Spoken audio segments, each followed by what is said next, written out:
ಆಹಾ! ಹಣ್ಣು ಅಂತ ಹೇಳಿದ್ರೆ ಹಲಸಿನ ಹಣ್ಣು ಅಂತ ಹೇಳಬೇಕು. ಯಾಕೆ ಅಂದರೆ ಇದರ ರುಚಿ, ಸಿಹಿ, ಅದು ಒಂಥರ ಮಧುರತೆ. ಮಧುರತೆ ಅಂತ ಕೇಳಿದ್ರೆ ಮಧು ಅಂದರೆ ಜೇನು. ಜೇನಿನಷ್ಟೇ ಸ್ವೀಟ್ ಆಗಿರುವಂತಹ ಹಣ್ಣು ಹಲಸಿನ ಹಣ್ಣು. ಹಲಸಿನ ಹಣ್ಣು ಅಂತ ಹೇಳಿದರೆ ಮನುಷ್ಯರಿಗಷ್ಟೇ ಅಲ್ಲ, ಪ್ರಾಣಿ ಪಕ್ಷಿಗಳಿಗೂ ಸಹ ಬಲು ಇಷ್ಟವಾದ ಹಣ್ಣು. ಇದು ಬೇಸಿಗೆನಲ್ಲಿ ಕಾಯಿ ಬಿಡ್ಲಿಕ್ಕೆ ಶುರುವಾಗುತ್ತೆ. ಅದನ್ನು ಗುಜ್ಜ ಅಂತ ಹೇಳ್ತಾರೆ. ಹಲಸಿನ ಹಣ್ಣಿನ ಕಾಯಲ್ಲೂ ಸಹ ನಾನಾ ವೆರೈಟೀಸ್ ಮಾಡ್ತಾರೆ. ಆ ನಂತರ ಅದು ಸ್ವಲ್ಪ ಬಲಿಲಿಕ್ಕೆ ಶುರುವಾದಾಗ ಚಿಪ್ಸ್ಗಳನ್ನು ಮಾಡ್ತಾರೆ. ಆ ನಂತರ ಇದು ಮುಂಗಾರು ಸಮಯದಲ್ಲಿ ಫುಲ್ಲು ಹಣ್ಣು ಬಿಡುತ್ತೆ. ಆ ಹಣ್ಣನ್ನಂತೂ ಬೇಕಾದಷ್ಟು ರೀತಿಯಲ್ಲಿ ಹಲಸಿನ ಹಣ್ಣಿನ ದೋಸೆ, ಹಲಸಿನ ಹಣ್ಣಿನ ಕಡುಬು, ಮುಳುಕ, ಹೋಳಿಗೆ ಎಲ್ಲವನ್ನು ಆಲ್ಮೋಸ್ಟ್ ಆಲ್ ಮಾಡ್ತಾರೆ. ಯಾಕೆಂದರೆ ಅಷ್ಟು ಸಿಹಿಯಾಗಿರುತ್ತೆ ಮತ್ತು ಅಷ್ಟು ರುಚಿಯಾಗಿರುತ್ತೆ ಕೂಡ. ಸ್ನೇಹಿತರೆ, ಇವತ್ತು ನಾನೇನು ಮಾಡಿದ್ದೀನಿ ನಮ್ಮ ಮನೆಯಲ್ಲಿ, ಏನೇನು ಮಾಡಿದೆ, ಏನಕ್ಕೋಸ್ಕರ ಮಾಡಿದೆ, ಮತ್ತು ಈ ಹಲಸಿನ ಹಣ್ಣಿನ ಮತ್ತು ಹಲಸಿನ ಹಣ್ಣಿನ ಬೀಜದ ವಿಶೇಷತೆ ಏನು ಅಂತೇಳಿ ನಾನು ನಿಮಗೆ ತೋರಿಸ್ಲಿಕ್ಕೆ ಈ ವಿಡಿಯೋ ಮಾಡ್ತಾಯಿದ್ದೀನಿ. ಇದು ಆರೋಗ್ಯಕ್ಕೂ ಒಳ್ಳೆಯದು, ರುಚಿಗೂ ತುಂಬ ರುಚಿ. ಹಾಗಾಗಿ ನನ್ನ ಈ ವಿಡಿಯೋವನ್ನು ನೋಡಲಿಕ್ಕೂ ಮುಂಚೆ ನನ್ನ ಚಾನಲ್ಗೆ ಯಾರು ಫಸ್ಟ್ ಟೈಮ್ ಬಂದಿದ್ದೀರಾ, ನನ್ನ ವಿಡಿಯೋವನ್ನು ಯಾರು ಹೊಸದಾಗಿ ನೋಡ್ತಾ ಇದ್ದೀರಾ, ಸಬ್ಸ್ಕ್ರೈಬ್ ಮಾಡ್ಕೊಂಡು ನೋಡಿ, ಲೈಕ್ ಮಾಡಿ, ಏನು ಅನ್ನಿಸ್ತು ಕಾಮೆಂಟ್ ಮಾಡಿ, ಶೇರ್ ಮಾಡಿ, ಸ್ಕಿಪ್ ಮಾಡಿದೆ ನೋಡಿ ಫ್ರೆಂಡ್ಸ್. ಸ್ನೇಹಿತರೆ, ನಾನು ನಿಮ್ಮ ಯೂಟ್ಯೂಬ್ ಗೆಳತಿಯ ಆಶಾರಾಣಿ ಮಲೆನಾಡು ಹುಡುಗಿ. ನನ್ನ ಯೂಟ್ಯೂಬ್ ಚಾನಲ್ಗೆ ನಿಮಗೆಲ್ಲ ಮತ್ತೊಮ್ಮೆ ಸ್ವಾಗತ. ಫ್ರೆಂಡ್ಸ್, ಮಲೆನಾಡು ಅಂತ ಹೇಳಿದ್ರೆ ಆಲ್ಮೋಸ್ಟ್ ಆಲ್ ಎಲ್ಲರ ಮನೆ ಹಿತ್ತಲಲ್ಲೂ ಸಹ ಅಥವಾ ಮುಂದಗಡೆ ಸಹ ಹಲಸಿನ ಮರ, ಮಾವಿನ ಮರ, ಇನ್ನೊಂದೆರಡು ಹಣ್ಣಿನ ಮರಗಳು, ಪೇರ್ಲೆ ಇರ್ಬೋದು, ರಾಮಫಲ ಜಾಸ್ತಿ. ಆ ರಾಮಫಲ ಹಣ್ಣುಗಳು ನಮ್ಮ ಕಡೆ ಎಲ್ಲಿ ಬೇಕಲ್ಲಿ ಹುಟ್ಟಿರುತ್ತೆ. ರಾಮಫಲಗಳು ಹೀಗೆ ಕೆಲವೊಂದಾರು ಹಣ್ಣುಗಳ ಮರ ಇದ್ದೇ ಇರುತ್ತೆ. ಅದರಲ್ಲೂ ಸಹ ಮಳೆಗಾಲಕ್ಕೂ ಮುಂಚೆ, ಮುಂಗಾರಕ್ಕೂ ಮುಂಚೆ ಹಲಸಿನ ಹಣ್ಣಿನ ಸೀಸನ್. ಬೇಸಿಗೆನಲ್ಲಿ ಮಾವಿನ ಹಣ್ಣು ಮುಗಿತಾ ಇದ್ದಾಗೇ ನಮಗೆ ಹಲಸಿನ ಹಣ್ಣು ಶುರುವಾಗುತ್ತೆ. ಹಲಸಿನ ಹಣ್ಣು ಶುರು ಆಯಿತು ಅಂದರೆ ಹಲಸಿನ ಹಬ್ಬ ಶುರುವಾಗುತ್ತೆ. ಹಲಸಿನ ಹಣ್ಣಿನಿಂದ ಕಡುಬು ಮಾಡ್ತೀವಿ, ದೋಸೆ ಮಾಡ್ತೀವಿ, ಇಡ್ಲಿ ಮಾಡ್ತೀವಿ, ಮುಳ್ಕ ಮಾಡ್ತೀವಿ, ಹೋಳಿಗೆ ಮಾಡ್ತೀವಿ. ಆಲ್ಮೋಸ್ಟ್ ಆಲ್ ಹಣ್ಣಿಂದೇ ಹಬ್ಬ ಇರುತ್ತೆ. ಒಂದು 2-3 ತಿಂಗಳು ಹಲಸಿನ ಹಣ್ಣಿಂದ ಹಬ್ಬ ಇರುತ್ತೆ. ಹಣ್ಣೆಲ್ಲ ತಿಂದಾದ್ಮೇಲೆ ಕೆಲವ್ರು ಏನು ಮಾಡ್ತಾರೆ, ಬೀಜವನ್ನು ಬಿಸಾಕ್ಬಿಡ್ತಾರೆ. ಯಾವ ಕಾರಣಕ್ಕೂ ಬೀಜವನ್ನು ಬಿಸಾಕಬಾರ್ದು. ಆ ಬೀಜದಲ್ಲಿ ಏನೇನಿದೆ ಗೊತ್ತಾ? ಹಲಸಿನ ಬೀಜ ಅಂತ ಹೇಳಿದ್ರೆ ಪೋಷಕಾಂಶಗಳ ಆಗರ ಅಂತ ಹೇಳ್ಬೋದು. ಇದರಲ್ಲಿ ಕಾರ್ಬೋಹೈಡ್ರೇಟು, ಪ್ರೋಟೀನು, ವಿಟಮಿನ್ ಸಖತ್ ಹೇರಳವಾಗಿದೆ. ಇದನ್ನು ಹುರ್ಕೊಂಡು ತಿಂತಾರೆ. ಹೆಂಚಿನಲ್ಲಿ ಹುರ್ಕೊಂಡು ತಿನ್ಬೋದು. ಆಮೇಲೆ ಚಚ್ಬಿಟ್ಟು ಬೇಯಿಸ್ಕೊಂಡು ಉಪ್ಪಾಕಿ ಬೇಯಿಸ್ಬಿಟ್ಟು ತಿಂತಾರೆ. ನಮ್ಮ ಮಲೆನಾಡಲ್ಲಂತೂ ಸದಾ ನೀರಿನ ಒಲೆ ಉರಿತಾ ಇರುತ್ತೆ. ಆ ನೀರು ಒಲೆ ಮುಂದೆ ಕೂತ್ಕೊಂಡು ಹಲಸಿನ ಬೀಜ ಎಲ್ಲ ಅದರಲ್ಲಿ ಹಾಕ್ಕೊಂಡು ಅದು ಸುಟ್ಕೊಂಡು ನೀರು ಒಲೆ ಮುಂದೆನೇ ಬಿಸಿ ಬೆಂಕಿ ಶಾಖ ಕಾಯಿಸ್ತಾ ತಿಂತಾ ಇದ್ದರೆ ಆಹಾ, ಸ್ವರ್ಗ ಸುಖ ಅಂತ ಹೇಳ್ಬೋದು. ಇದು ನಾವು ಚಿಕ್ಕಂದಿನಿಂದ ಇದೆಲ್ಲ ನಮಗೆ ಈ ಒಂದು ಒಳ್ಳೆಯ ಅನುಭವ ಇದೆ.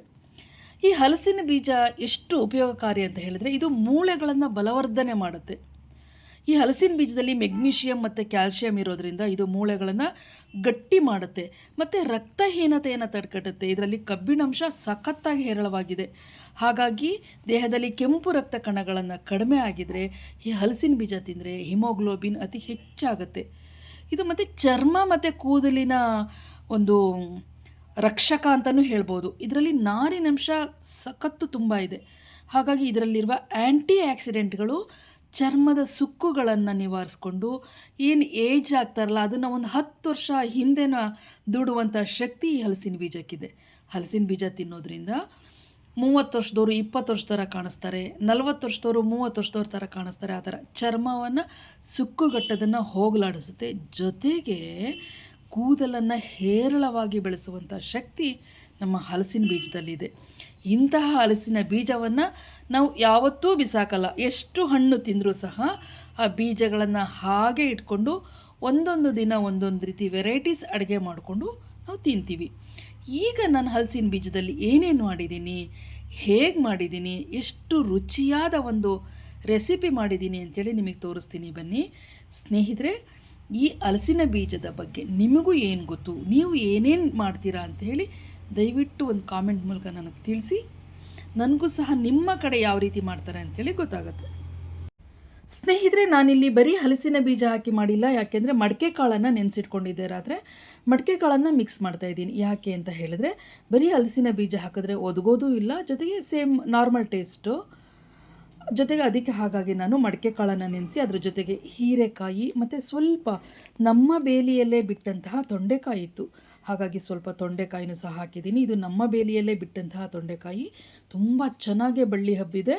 ನಾನು ತಂತಿ ಬೇಲಿಗೆ ಹಬ್ಸಿದ್ದೀನಿ. ಆ ಬೇಲಿನಲ್ಲಿ ಎಷ್ಟೊಂದು ಕಾಯಿ ಬಿಟ್ಟಿದೆ, ಎಷ್ಟು ಒಳ್ಳೆ ಸೈಜ್ ಬಿಟ್ಟಿದೆ, ಸಖತ್ ಟೇಸ್ಟ್ ಇದೆ ಅಂತ ನಾನು ಇನ್ನೊಮ್ಮೆ ಅದು ವಿಡಿಯೋ ಮಾಡಿ ತೋರಿಸ್ತೀನಿ. ಇಲ್ಲಿ ನಾನು ಏನು ಮಾಡಿದ್ದೀನಿ, ಹೀರೆಕಾಯಿ ಹಾಗೂ ತೊಂಡೆಕಾಯಿನ ಚಿಕ್ಕದಾಗಿ ಹೆಚ್ಕೊಂಡಿದ್ದೀನಿ. ಅದ್ರ ಜೊತೆಗೆ ಹಲಸಿನ ಬೀಜ ಹಾಗೂ ಮಡಿಕೆ ಕಾಳನ್ನು ಒಂದೇ ಒಂದು ವಿಷಲ್ ಹಾಕ್ಕೊಂಡು ಬೇಯಿಸಿಟ್ಕೊಂಡಿದ್ದೀನಿ. ಬೇಯಿಸುವಾಗ ಸ್ವಲ್ಪ ಉಪ್ಪು ಹಾಕಿದ್ರೆ ಸಾಕು. ಒಗ್ಗರಣೆಗೆ ನಾನಿಲ್ಲಿ ಈರುಳ್ಳಿ ಚಿಕ್ಕದಾಗಿ ಹೆಚ್ಕೊಂಡಿದ್ದೀನಿ, 2 ಟೊಮೊಟೊ, ನಾನು 3 ಈರುಳ್ಳಿ ಹಾಕಿದ್ದೀನಿ. ಯಾಕೆಂದರೆ ನನಗೆ ಈರುಳ್ಳಿ ಫ್ಲೇವರ್ ತುಂಬ ಇಷ್ಟ. ಹಾಗಾಗಿ ನಾನು ಈರುಳ್ಳಿ ಬೆಳ್ಳುಳ್ಳಿ ತುಂಬ ಯೂಸ್ ಮಾಡ್ತೀನಿ. ಕಾಯಿ ತುರಿ, ಕೊತ್ತಂಬರಿ ಸೊಪ್ಪು, ಹಸಿಮೆಣಸು, ಒಂದು 4 ಹಸಿಮೆಣಸು. ಫ್ರೆಂಡ್ಸ್, ಇನ್ನೊಂದು ಇಲ್ಲಿ ಮೇಯ್ನ್ ನಾನು ನಿಮಗೆ ತೋರಿಸ್ತಾ ಇದ್ದೀನಿ. ಇದು ಕಬ್ಬಿಣದ ಕಡಾಯಿ. ನಮ್ಮ ಮನೇಲಿ ನಾನ್ ಸ್ಟಿಕ್ ಕಡಾಯಿ ಇದೆ, ಸ್ಟೀಲ್ ಕಡಾಯಿ ಇದೆ, ಜೊತೆಗೆ ಸಿಲ್ವರ್ ಕಡಾಯಿನೂ ಇದೆ. ಇದು ನನಗೆ ನನ್ನ ಹಿರಿಯರು ಬಿಟ್ಟೋಗಿದ್ದಂಥದ್ದು ಅನಿಸುತ್ತೆ. ನನಗೆ ಇತ್ತೀಚೆಗೆ ಸಿಕ್ತು. ಹಾಗಾಗಿ ಆ ಕಡಾಯಿನ ಕ್ಲೀನಾಗಿ ತೊಳ್ಕೊಂಡು ನಾನು ಅದರಲ್ಲೇ ಮಾಡ್ತೀನಿ. ಯಾಕೆಂದರೆ ನಮಗೆ ಕಬ್ಬಿಣಾಂಶ ಹೇರಳವಾಗಿ ಸಿಕ್ಕತ್ತೆ ಅಂಥೇಳಿ. ನಾನೇ ಬೆಳೆದಂತಹ ಇದು ಕರಿಬೇವಿನ ಸೊಪ್ಪು. ಈ ಕರಿಬೇವಿನ ಸೊಪ್ಪು ಒಂದು 2 ಕಡ್ಡಿ ಸಾಕು. ಕರಿಬೇವು ಸಹ ನಾಟಿ ಕರಿಬೇವು, ಒಳ್ಳೆ ಫ್ಲೇವರ್ ಇದೆ, ಘಮ ಘಮ ಅನ್ನತ್ತೆ. ಇದು ಸಹ ನಮ್ಮ ಕೂದಲ ರಕ್ಷಣೆ ಮಾಡುತ್ತೆ. ಈ ಕಡಾಯಿ ಮಾತ್ರ ಸಖತ್ತು ವಜೆ ಇದೆ, ಭಾರ ಇದೆ. ಪ್ಯೂರ್ ಕಬ್ಬಣದಲ್ಲಿ ಮಾಡಿಸಿದ್ದಾರೆ. ಮೋಸ್ಟ್ಲಿ ಯಾರು ನಮ್ಮ ಮಾವನ ತಾಯಿ ಮಾಡಿಸಿದ್ರೋ, ಯಾರು ಮಾಡಿಸಿದ್ರೋ ಗೊತ್ತಿಲ್ಲ, ಒಟ್ಟು ನಮ್ಮ ಮನೆಯಲ್ಲಿತ್ತು. ನಾನೀಗ ಕಬ್ಬಿಣದ ಕಡಾಯಿಗೆ ನಾನು 3ರಿಂದ 4 ಸ್ಪೂನು ಎಣ್ಣೆ ಹಾಕಿದ್ದೀನಿ. ಎಣ್ಣೆ ಕಾದ ತಕ್ಷಣ ಸಾಸಿವೆ, ಕರಿಬೇವು, ಈರುಳ್ಳಿ, ಟೊಮೊಟೊ ಎಲ್ಲ ಹಾಕಿ ಫ್ರೈ ಮಾಡಿ.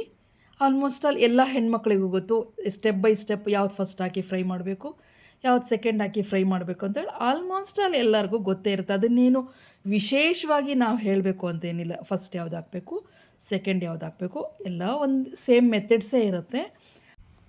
ಎಣ್ಣೆ ಬಿಸಿ ಆದ ತಕ್ಷಣ ಫಸ್ಟ್ ಹಾಕುವಂತಹ ವಸ್ತುನೇ ಸಾಸಿವೆ, ಆಮೇಲೆ ಹಸಿಮೆಣಸು, ಕರಿಬೇವು, ಈರುಳ್ಳಿ, ಟೊಮೊಟೊ, ಹೀಗೆ ಸ್ಟೆಪ್ ಬೈ ಸ್ಟೆಪ್ಪು. ಇದಾದ ತಕ್ಷಣವೇ ನೆಕ್ಸ್ಟ್ ನಾವು ಹೆಚ್ಚಿಟ್ಟುಕೊಂಡಂತಹ ಹೀರೆಕಾಯಿ ಮತ್ತು ತೊಂಡೆಕಾಯಿ ಏನಿತ್ತು ಅದನ್ನು ಹಾಕ್ಬಿಟ್ಟು ಸ್ವಲ್ಪ ಫ್ರೈ ಮಾಡಬೇಕು. ಯಾವುದೇ ಕಾರಣಕ್ಕೂ ನೀರು ಹಾಕಿಲ್ಲ ನಾನಿಲ್ಲಿ. ನೀರು ಹಾಕಬಾರ್ದು.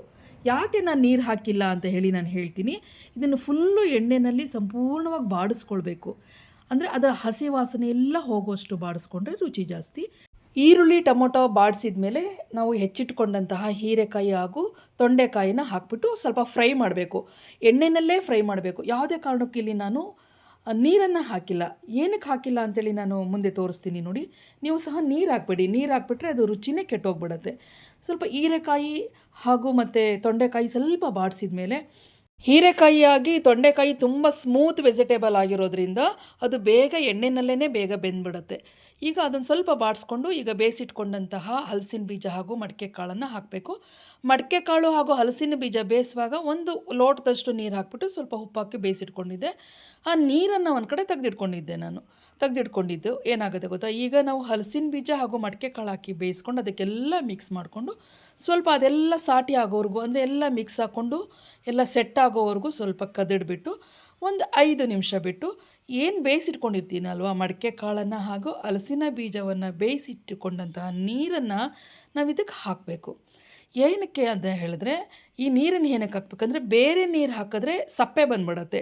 ಆಲ್ರೆಡಿ ಬೇಯಿಸಿಟ್ಟಂಥ ನೀರನ್ನೇ ಹಾಕಿದ್ರೆ ರುಚಿ ಜಾಸ್ತಿ ಬರುತ್ತೆ. ಹಲಸಿನ ಬೀಜದ ರುಚಿ ಸಹ ಅದರೊಳಗಡೆ ಬಿಟ್ಟಿರುತ್ತೆ, ಕಾಳು ಬೆಂದ ನೀರು ಸಹ ರುಚಿ ಸಹ ಅದರಲ್ಲೇ ಬಿಟ್ಟಿರುತ್ತೆ, ಅದರ ಅಂಶ ಬಿಟ್ಟಿರುತ್ತೆ. ಹಾಗಾಗಿ ರುಚಿ ಜಾಸ್ತಿ ಆಗೋದ್ರಿಂದ ಅದೇ ನೀರನ್ನು ಹಾಕಬೇಕು, ಬೇರೆ ನೀರು ಎಕ್ಸ್ಟ್ರಾ ಹಾಕೋದು ಬೇಡ. ಇಲ್ಲಿ ನಮ್ಮ ಮನೆಯಲ್ಲಿ ರಸಪಲ್ಯವನ್ನು ಜಾಸ್ತಿ ಇಷ್ಟಪಡ್ತಾರೆ. ಒಣ ಪಲ್ಯಕ್ಕಿಂತ ರಸಪಲ್ಯ ಜಾಸ್ತಿ. ರೊಟ್ಟಿಗಿರ್ಬೋದು, ಚಪಾತಿಗಿರ್ಬೋದು, ದೋಸೆಗಿರ್ಬೋದು ರಸಪಲ್ಯವನ್ನು ಕೇಳ್ತಾರೆ. ಒಣ ಪಲ್ಯ ಮಾಡಿದ್ರೆ ಇಷ್ಟಪಡಲ್ಲ ಅವರು. ಒಣ ಪಲ್ಯಕ್ಕೆ ಸ್ವಲ್ಪ ನೀರು ಹಾಕ್ಕೊಂಡು ರಸ ಮಾಡ್ಕೊಂಡು ತಿಂತಾರೆ. ಹಾಗಾಗಿ ನಾನಿಲ್ಲಿ ರಸಪಲ್ಯವನ್ನೇ ಮಾಡಿದ್ದೀನಿ. ರಸಪಲ್ಯ ತುಂಬ ಟೇಸ್ಟ್ ಇರುತ್ತೆ. ನಾನು ಒಂದು 4 ಹಸಿಮೆಣಸಿಕಾಯಿ ಇದೆ, ರುಚಿಗೋಸ್ಕರ ಹಾಕಿದ್ದೆ. ಈಗ ನಾನು ಖಾರಕ್ಕೆ ತಕ್ಕಷ್ಟು ಖಾರದ ಪುಡಿಯನ್ನು ಹಾಕ್ತಾಯಿದ್ದೀನಿ. ಹಸಿಮೆಣಸಿಕಾಯಿ ಸ್ವಲ್ಪ ಹಾಕಬೇಕು ರುಚಿ ಬರಲಿಕ್ಕೋಸ್ಕರ, ಮತ್ತು ಖಾರದ ಪುಡಿನೂ ಹಾಕಬೇಕು. ಎರಡೂ ಹಾಕಿದ್ರೆ ರುಚಿ ಜಾಸ್ತಿ. ಖಾರದ ಪುಡಿ ಜೊತೆಗೆ ಸ್ವಲ್ಪ ಅರಿಶಿಣ ಪುಡಿಯನ್ನು ಹಾಕಿದ್ದೀನಿ. ಉಪ್ಪು ನಾನು ಆಲ್ಮೋಸ್ಟ್ ಆಲ್ ಹಲಸಿನ ಬೀಜ ಮೊಳಕೆ ಕಾಳು ಬೇಯಿಸುವಾಗ ಹಾಕಿರ್ತೀನಿ. ಈಗ ನಮಗೆ ಎಷ್ಟು ಬೇಕೋ ಟೇಸ್ಟ್ ನೋಡಿಕೊಂಡು ಸಪ್ಪೆ ಆಗಿದ್ದರೆ ಇನ್ನೊಂದು ಸ್ವಲ್ಪ, ಇಲ್ಲ ಅದಕ್ಕೆ ಪರ್ಫೆಕ್ಟಾಗಿ ಕರೆಕ್ಟ್ ಆಗಿದ್ದರೆ ಸಾಕು ಅಷ್ಟು. ಅದನ್ನು ಬೇಯಿಸ್ಕೊಂಡು ಆ ನಂತರ ನಾವು ಏನು ಕಾಯಿ ತುರಿ ಮತ್ತು ಕೊತ್ತಂಬರಿ ಸೊಪ್ಪನ್ನು ಹೆಚ್ಚಿಟ್ಕೊಂಡಿರ್ತೀವಲ್ಲ ಅದನ್ನು ಹಾಕಬೇಕು. ಕಾಯಿ ತುರಿ ಕೊತ್ತಂಬರಿ ಸೊಪ್ಪನ್ನು ಲಾಸ್ಟಿಗೆ ಹಾಕಿ, ಅಂದರೆ ಇನ್ನೇನು ನಾವು ಪಲ್ಯ ಮುಗೀತು ಎಲ್ಲ ಬೇಯಿಸಿ ಆಯಿತು ಇನ್ನು 5 ಮಿನಿಟ್ಸ್ ಇದೆ ಅಂತ ಹೇಳಿದಾಗ ಅದನ್ನು ಹಾಕಿಬಿಟ್ಟು ಹಾಗೆ ಸ್ವಲ್ಪ ಬಾಯಿ ಮುಚ್ಚಿಬಿಟ್ಟು ಆಫ್ ಮಾಡಿಬಿಡಬೇಕು. ಮುಂಚೆನೇ ಕೊತ್ತಂಬರಿ ಸೊಪ್ಪು ಕಾಯಿ ತುರಿ ಹಾಕಿದ್ರೆ ಅದು ರುಚಿಯೇ ಫುಲ್ಲು ಟೇಸ್ಟ್ ಬೇರೆ ಆಗಿಬಿಡುತ್ತೆ, ಸಾಂಬಾರು ಟೇಸ್ಟ್ ಬಂದ್ಬಿಡುತ್ತೆ. ಫ್ರೆಂಡ್ಸ್, ಇಲ್ಲೊಂದು ಗಮನ ಹರಿಸಿದ್ರೆ ನೀವು, ನಾನಿಲ್ಲಿ ಯಾವುದೇ ರೀತಿಯ ಪುಡಿಯನ್ನು ಹಾಕಿಲ್ಲ. ಸಾಂಬಾರು ಪುಡಿ ಇರ್ಬೋದು ಅಥವಾ ಪಲ್ಯದ ಪುಡಿಯನ್ನು ಏನೂ ಹಾಕಿಲ್ಲ. ಸಾಂಬಾರು ಪುಡಿ ಹಾಕಿದ್ರೆ ಏನಾಗುತ್ತೆ ಗೊತ್ತಾ, ಕೆಲವರು ರಸ ಪಲ್ಯಗಳಿಗೆ ಸಾಂಬಾರು ಪುಡಿ ಹಾಕ್ತಾರೆ. ಸಾಂಬಾರು ಪುಡಿ ಹಾಕಿದ್ರೆ ಏನಾಗುತ್ತೆ ಗೊತ್ತಾ, ಸಾಂಬಾರೇ ಮಾಡ್ದಂಗೆ, ಅಂದರೆ ಸ್ವಲ್ಪ ಗಟ್ಟಿಯಾಗಿ ಸಾಂಬಾರು ಮಾಡ್ದಂಗೆ ಅನಿಸುತ್ತೆ. ಅದಕ್ಕೆ ಇಲ್ಲಿ ನಾನು ಪಲ್ಯಗಳಿಗೆ, ರಸ ಪಲ್ಯಗಳಿಗೆ ಸಾಂಬಾರು ಪುಡಿ ಹಾಕಲ್ಲ. ಕೇವಲ ಈರುಳ್ಳಿ, ಟೊಮೊಟೊ ಜೊತೆಗೆ ಹಸಿಮೆಣಸು, ಲಾಸ್ಟಿಗೆ ಕಾಯಿ ತುರಿ ಕೊತ್ತಂಬರಿ ಲಾಸ್ಟಿಗೆ ಹಾಕೋದ್ರಿಂದ ಅದು ಫ್ಲೇವರ್ ಅಂದು ತುಂಬ ಎಕ್ಸಲೆಂಟಾಗಿ ನಮಗೆ ಟೇಸ್ಟ್ ಕೊಡುತ್ತೆ. ಹಾಗಾಗಿ ಈಗ ಹಲಸಿನ ಬೀಜದ ಪಲ್ಯ ಸಂಪೂರ್ಣವಾಗಿ ರೆಡಿ ಆಯಿತು. ಇದಕ್ಕೆ ಕಾಂಬಿನೇಷನ್ ಏನು ಮಾಡಿದೆ ಅಂತ ತೋರಿಸ್ತೀನಿ ಬನ್ನಿ. ಇದೊಂದು ಒಂದೇ 1 ನಿಮಿಷ, ಜಾಸ್ತಿ ಅಲ್ಲ, 1 ನಿಮಿಷ ಅದಕ್ಕೆ ಲಿಂಟ್ಲು ಕ್ಲೋಸ್ ಮಾಡಿ ಇಟ್ಬಿಟ್ಟು ನೆಕ್ಸ್ಟ್ ಅದನ್ನು ಆಫ್ ಮಾಡಿಬಿಡಬೇಕು. ಈಗ ನಾನು ಮಾಡಿರೋದು ಇದಕ್ಕೆ ಕಾಂಬಿನೇಷನ್ ದೋಸೆ. ಈ ದೋಸೆ ಇದೆಯಲ್ಲ, ಇದು ರವೆ ದೋಸೆ. ರವೆ ಅಂದರೆ ಚಿರೋಟಿ ರವೆ ಹಾಕಿಬಿಟ್ಟು ಮಾಡಿರೋ ದೋಸೆ ಅಲ್ಲ, ಅಕ್ಕಿ ರವೆ ದೋಸೆ. ಹೇಗೆ ಅಂತ ಹೇಳಿದ್ರೆ, ಇದನ್ನು ನಾನು ಇಡ್ಲಿ ಮಾಡಲಿಕ್ಕೆ ಅಂತ ಮಾಡಿದ್ದಂತಹ ಹಿಟ್ಟು. ಆ ಇಡ್ಲಿ ಮಾಡುವಾಗ ನಾವು ಸ್ವಲ್ಪ ನಯಸ್ಸಾಗೆ ರುಬ್ಬಬೇಕು, ಅಂದರೆ ಫುಲ್ಲು ದೋಸೆ ಹಿಟ್ಟಿಗೆ ಹಾಕುವಂತಹ ನಯಸ್ಸಲ್ಲ, ಇಡ್ಲಿಗೆ ತರಿತರಿಯಾಗಿ ಲೈಟಾಗಿ ತರಿತರಿಯಾಗಿರಬೇಕು. ಹಾಗಾಗಿ ಇದನ್ನು ಇಡ್ಲಿನೂ ಮಾಡ್ಬೋದು, ಪಡ್ಡು ಮಾಡ್ಬೋದು, ದೋಸೆನೇ ಮಾಡ್ಬೋದು. ನಾನು ಒಂದು ದಿನ ಇಡ್ಲಿ ಮಾಡಿದೆ, ಇನ್ನೊಂದು ದಿನ ಪಡ್ಡು ಮಾಡಿದೆ. ಈಗ ರವೆ ದೋಸೆಯನ್ನು ಮಾಡ್ತಾಯಿದ್ದೀನಿ. ಸ್ವಲ್ಪ ರವೆ ಇದ್ರೂ ಚೆನ್ನಾಗಿ ಹರಡುತ್ತಾ ಅಂತ ಕೇಳಿದ್ರೆ ನೋಡಿ ಎಷ್ಟು ಚೆನ್ನಾಗಿ ಸ್ಪ್ರೆಡ್ ಆಗಿದೆ ಅಲ್ವಾ. ಯಾವುದೇ ರೀತಿಯೂ ಅಲ್ಲಲ್ಲಿ ಕಿತ್ಕೊಳ್ಳೋದು ಅಥವಾ ಮುರಿಯೋದು ಏನೂ ಇಲ್ಲ, ನೀಟಾಗಿ ಸ್ಪ್ರೆಡ್ ಆಗಿದೆ. ಈ ರವೆ ದೋಸೆಯನ್ನು ಹಾಕಿ ನಾವು ಅದನ್ನು ಮೇಲೆ ತುಪ್ಪನಾದರೂ ಹಾಕ್ಬೋದು, ಇಲ್ಲ ಬೆಣ್ಣೆ ಹಾಕ್ಬೋದು, ಇಲ್ಲ ಎಣ್ಣೆ ಹಾಕ್ಬೋದು. ಈ 3ರಲ್ಲಿ ಒಂದು ಹಾಕ್ಕೊಂಡು ನಾವು ದೋಸೆ ಮಾಡಿ ಹಲಸಿನ ಬೀಜದ ಪಲ್ಯ ತಿಂತಾ ಇದ್ದರೆ ಆಹಾ, ಸ್ವರ್ಗ ಇಲ್ಲೇ ಪಕ್ಕದಲ್ಲಿ ಕೂತಿದೆ ಅನ್ನಿಸ್ತಾ ಇರುತ್ತೆ. ಭರ್ಜರಿ ಭೋಜನ, ನಮ್ಮ ಮನೆಯ ನಾಟಿ ಸ್ಟೈಲ್ ಅಂತ ಹೇಳ್ತೀನಿ ನಾನು. ಯಾವತ್ತೂ ನಾನು ಸ್ನೇಹಿತರೆ ಹಳ್ಳಿ ಸ್ಟೈಲಲ್ಲಿ ಅಡುಗೆ ಮಾಡಲಿಕ್ಕೆ ತುಂಬ ಇಷ್ಟಪಡ್ತೀನಿ. ನಾವು ಬೇರೆ ಬಿಲ್ಡಿಂಗ್ ಮನೆ ಕಟ್ಸಿದ್ರೂ ಸಹ ನಾನು ಸಪ್ರೇಟಾಗಿ ಒಲೆ ಮಾಡಿಸ್ಕೊಂಡಿದ್ದೀನಿ. ಕಬ್ಬಣದ ತವ ಮಾಡಿಟ್ಕೊಂಡಿದ್ದೀನಿ, ಕಬ್ಬಣದ ಹೆಂಚು ಮಾಡಿಸಿಟ್ಕೊಂಡಿದ್ದೀನಿ. ನನಗೇನು ಗೊತ್ತಾ, ನನಗೆ ಒಲೆನಲ್ಲಿ ಕೂತ್ಕೊಂಡು ಒಲೆ ಮುಂದೆ ಕೂತ್ಕೊಂಡು ಕಬ್ಬಿಣದ ಹಂಚಲ್ಲಿ ಅಥವಾ ಕಬ್ಬಿಣದ ತವಾದಲ್ಲಿ ಅಡುಗೆ ಮಾಡ್ತಾ ಆ ಒಲೆ ಮುಂದೆಯೇ ಬಿಸಿ ಬೆಚ್ಚಗೆ ತಿನ್ನೋಕ್ಕೆ ತುಂಬ ಇಷ್ಟ. ಇಲ್ಲೂ ಸಹ ನಾನು ಏನೇ ಅಡುಗೆ ಮಾಡಿದ್ರೂ ಸಹ ನಾನು ನಾಟಿ ಸ್ಟೈಲಲ್ಲೇ ಮಾಡ್ತೀನಿ, ಅಂದರೆ ಹಳ್ಳಿ ಸ್ಟೈಲಲ್ಲಿ ನಾನು ಅಡುಗೆ ತಿಂಡಿ ಮಾಡೋದು ಜಾಸ್ತಿ. ಇಲ್ಲೂ ಸಹ ನಾನು ಹಳ್ಳಿ ಸ್ಟೈಲಲ್ಲೇ ಮಾಡಿದ್ದೀನಿ ಫ್ರೆಂಡ್ಸ್. ನೋಡಿ, ಹಾಗೆ ಅಬ್ಸರ್ವ್ ಮಾಡಿ, ನಾನು ಹಳ್ಳಿ ಸ್ಟೈಲಲ್ಲೇ ಅಡುಗೆ ಮಾಡೋದು, ಹಳ್ಳಿ ಸ್ಟೈಲಲ್ಲೇ ನಾನು ಪಾತ್ರೆಗಳನ್ನು ಉಪಯೋಗಿಸೋದು. ಕಾರಣ ಇಷ್ಟೇ, ಅದು ಆರೋಗ್ಯ ಜಾಸ್ತಿ ಅಂತ ಅಷ್ಟೇ, ಇನ್ನೇನು ಇಲ್ಲ. ಅದರಿಂದ ಆರೋಗ್ಯ ಜಾಸ್ತಿ. ನನ್ನ ಅಮ್ಮ ಅವರೆಲ್ಲ ಮಾಡುವಾಗ ನಮಗೆ ಆರೋಗ್ಯ ಚೆನ್ನಾಗಿತ್ತು. ಈಗ ನಮ್ಮ ಕಾಲಕ್ಕೆ ಬಂದಾಗ ನಾವೇನು ಮಾಡಿದ್ವಿ, ನಾನು ಅಷ್ಟೇ ತುಂಬ ನಾನ್ ಸ್ಟಿಕ್ಗಳನ್ನು, ಪ್ಲಾಸ್ಟಿಕ್ ಐಟಮ್ಸ್ಗಳನ್ನು, ಪಿಂಗಾಣಿ ಐಟಮ್ಸ್ಗಳನ್ನು ತುಂಬ ತೊಗೊಂಡಿದ್ದೀನಿ, ಸಖತ್ತು ತೊಗೊಂಡಿದ್ದೀನಿ. ಬಟ್ ಈಗ ಅದನ್ನು ಉಪಯೋಗಿಸ್ಲಿಕ್ಕೆ ಮನಸ್ಸು ಬರ್ತಾಯಿಲ್ಲ ನನಗೆ ಡಾಕ್ಟ್ರ್ ಹೇಳಿದ್ರು, ನೀವು ಏನು ಸ್ಟೈಲ್ಗೆ ನೀವು ಮಾನ್ಯತೆ ಕೊಡ್ತೀರಾ, ಆರೋಗ್ಯಕ್ಕೆ ಕೊಡಲ್ಲ ನೀವು ಹಳ್ಳಿ ಸ್ಟೈಲಲ್ಲಿ ಮಾಡಿ ನೋಡಿ ಅಡುಗೆ, ನಿಮ್ಮ ಆರೋಗ್ಯ ಎಷ್ಟು ಸುಧಾರಿಸುತ್ತೆ ನೋಡಿ, ಮತ್ತು ರುಚಿನೂ ಅಷ್ಟೇ ಚೆನ್ನಾಗಿರುತ್ತೆ. ಏನಕ್ಕೆ ಈ ಥರ ಮಾಡ್ತೀರಾ, ಏನಕ್ಕೆ ಎಲ್ಲದೂ ಸಹ ಪ್ರತಿಯೊಂದು ಮಾಡರ್ನೈಸ್ಗೆ ಯಾಕೆ ಹೋಗ್ತೀರಾ, ಆರೋಗ್ಯನೂ ಮಾಡರ್ನೈಸ್ ಬೇಕಾ ನಿಮಗೆ ಅಂತ ಕೇಳಿದ್ರು. ಅವತ್ತಿಂದ ನಾನು ನಮ್ಮ ಮನೆಯ ಮೇಲೆ ಇರುವಂತಹ ಎಲ್ಲ ಕಬ್ಬಣದ ಐಟಮ್ಸು, ನಮ್ಮ ಅತ್ತೆ ಕಾಲದ್ದು, ನಮ್ಮ ಅಜ್ಜಿ ಕಾಲದ್ದು ಎಲ್ಲ ಇಳಿಸ್ಕೊಂಡಿದ್ದೀನಿ, ಕೆಳಗಿಳಿಸ್ಕೊಂಡು ಎಲ್ಲವನ್ನು ಹದ ಮಾಡಿಸ್ಬಿಟ್ಟು ಅದನ್ನು ನಾನು ಮಾಡ್ತಾಯಿದ್ದೀನಿ. ಈ ಹಂಚು ಸಹ ಕಬ್ಬಿಣದ ಹಂಚು. ಅದಕ್ಕೆ ನಾನು ಈಗ ಹಿಡಿ ಮುರಿದೋಗಿತ್ತು, ಹಾಗಾಗಿ ಸ್ಟೀಲ್ ಹಿಡಿಯನ್ನು ಕೊಡಿಸಿದ್ದೀನಿ. ನಮ್ಮ ಮನೇಲಿ ನಾನ್ ಸ್ಟಿಕ್ ಇದೆ, ಬಟ್ ನಾನು ನಾನ್ ಸ್ಟಿಕ್ ಇತ್ತೀಚೆಗಂತ ಬಳಸ್ತಾ ಇಲ್ಲ. ನನ್ನ ಕುಕ್ಕಿಂಗ್ ಸ್ಟೈಲ್ ನೋಡಿದ್ರೆ ತುಂಬ ಜನ ನಮ್ಮ ಊರಲ್ಲಿರ್ಬೋದು, ನನ್ನ ತವರೂರಲ್ಲಿರ್ಬೋದು, ನನ್ನ ಗಂಡನೂರಲ್ಲೂ ಸಹ ಆಶ್ಚರ್ಯ ಪಡ್ತಾರೆ. ನೀವು ಪೇಟೆಯಲ್ಲಿ ಬೆಳೆದಿರೋ ಅಂಥ ಹುಡುಗಿ ಮತ್ತು ಓದಿರುವಂತಹ ಹುಡುಗಿ, ಹೀಗೆ ನೀನು ನಮ್ಮ ಥರ ಮಾಡ್ತೀಯಲ್ಲ ಅಂತೇಳಿ ನಮ್ಮ ಹಳ್ಳಿ ಜನ ಹೇಳಿದ್ರೆ, ನೀ ಈಗಿನ ಕಾಲದಲ್ಲೂ ಸಹ ಒಲೆ ಇಷ್ಟಪಡ್ತೀಯಾ, ಕಬ್ಬಿಣದ ಐಟಮ್ಸ್ ಇಷ್ಟಪಡ್ತೀಯಾ, ಹಳೇ ಕಾಲದ ವಸ್ತುಗಳನ್ನು ಇಷ್ಟಪಡ್ತೀಯಾ ಅಂಥೇಳಿ ತುಂಬ ಜನ ಖುಷಿ ಪಡ್ತಾರೆ, ಅಪ್ರಿಷಿಯೇಟ್ ಪಡ್ತಾರೆ. ನನಗೆ ಅವರು ಅಪ್ರಿಷಿಯೇಟ್ ಮಾಡುವಾಗ ಸಖತ್ತು ಖುಷಿಯಾಗುತ್ತೆ. ಅವ್ರ ಮನೆ ಸೊಸೆಂದ್ರನ್ನ ಅವ್ರ ಮನೆ ಮಕ್ಕಳನ್ನ ಹೋಲಿಸ್ತಾರೆ, ನೋಡಿ ಹೇಗೆ ಮಾಡ್ತಾಳೆ, ನೀವು ಇದ್ದೀರಾ ಹಾಗೆ ಹೀಗೆ ಅನ್ನುವಾಗ ನಂಗೆ ಖುಷಿಯಾಗುತ್ತೆ. ನಮ್ಮನೆ ಫ್ರಿಜ್ಜು ಇದೆ, ವಾಷಿಂಗ್ ಮಿಷಿನ್ ಇದೆ, ಎಲ್ಲ ಮಾಡರ್ನೈಸ್ ಐಟಮ್ಸ್ ಇದೆ. ಬಟ್ ನಾನು ಮಾತ್ರ ಇದಕ್ಕೆ ಅಡಿಕ್ಟ್ ಆಗ್ತಾ ಇದ್ದೀನಿ. ಆಗಿದ್ದೀನಿ ಅಂತಲ್ಲ, ಅಡಿಕ್ಟ್ ಆಗ್ತಾ ಇದ್ದೀನಿ. ಸ್ನೇಹಿತರೆ, ಹಲಸಿನ ಬೀಜ ಜೊತೆಗೆ ಹೀರೆಕಾಯಿ, ಮಡಕೆ ಕಾಳು, ತೊಂಡೆಕಾಯಿ ಹಾಕಿ ಮಾಡಿದಂತಹ ಪಲ್ಯ ಬಹಳ ರುಚಿಯಾಗಿತ್ತು. ಮತ್ತು ಎಲ್ಲದೂ ಸಹ ಐರನ್ ಕಂಟೆಂಟಲ್ಲೇ ಆಗಿದೆ ನೋಡಿ. ಇದು ಹಲಸಿನ ಬೀಜದಲ್ಲಿ ಐರನ್ ಅಂಶ ಇದೆ, ಹೀರೆಕಾಯಲ್ಲಿದೆ, ತೊಂಡೆಕಾಯಲ್ಲಿದೆ, ಜೊತೆಗೆ ಕಬ್ಬಿಣದ ತವ, ಕಬ್ಬಿಣದ ಕಡಾಯಿ ಸಹ ಮೋಸ್ಟ್ ಇಂಪಾರ್ಟೆಂಟಾಗಿ ಐರನ್ನನ್ನು ಬಿಡುಗಡೆ ಮಾಡುತ್ತೆ. ಇದೆಲ್ಲವನ್ನು ಸೇರಿಸಿ ತಿಂತಾ ಇದ್ದರೆ ಎಲ್ಲಿದೆ ಅನಾರೋಗ್ಯ? ಯಾರಿಗಿದೆ ಅನಾರೋಗ್ಯ? ಅನಾರೋಗ್ಯ ಅನ್ನೋದು ಇತ್ತ ಹಿಂದೆ ಅನ್ನಬೇಕು, ಆ ಥರ ಇದೆ.